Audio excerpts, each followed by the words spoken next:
რუსთაველის სახელმწიფო უნივერსიტეტში უცხოეთის სტაჟირების მიზნობრივ პროგრამაზე ისაუბრეს. მასში მონაწილეობის მიღება 18-დან 32 წლამდე ასაკის ნებისმიერ მსურველს შეუძლია.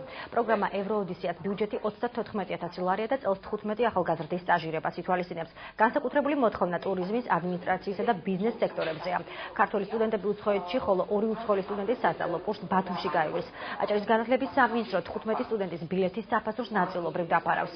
საზღვარგარეთ ცხოვრების პირველი თვის თანხა დაახლოებით 900 евро სტუდენტს უნდა ხონდეს.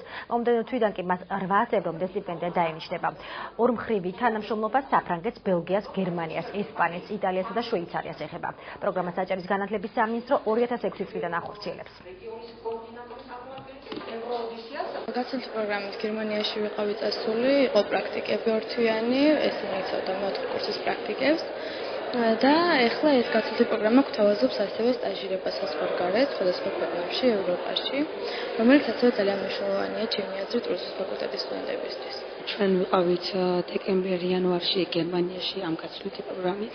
ეს იყო პრაქტიკა გერმანიაში, მიუხედავად იმისა, რომ ორი თვე იყო საკმაოდ მდიდარი პროგრამა ეს, ანუ იმის მხრივ, რომ მოგცა საკმაოდ დიდი პრაქტიკა, გამოცდილება, ამისგან შევიძინეთ კიდე დამოუკიდებლობაც, რა თქმა უნდა, ნაწილობრივ ფინანსდება იმ მხრივ, რომ ანუ საცხოვრებელი იქნება, გზის დაფინანსება, თუმცა ნახევარი გზის დაფინანსება, ანუ მოგზაურობის ხარჯი იქნება ჩვენი, შეიძლება პრობლემა ჩაითვალოს ეს. პროგრამაში მონაწილეობა თავისთავად არის უფასო.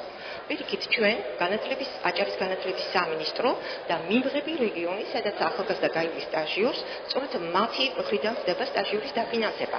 ანუ კონკრეტულად ციფრებში ასე გამოიხატება. თითოეულ რეგიონში სტაჟიორს ექნება სტიპენდია 700-დან 800 ევრომდე ყოველთვიურად.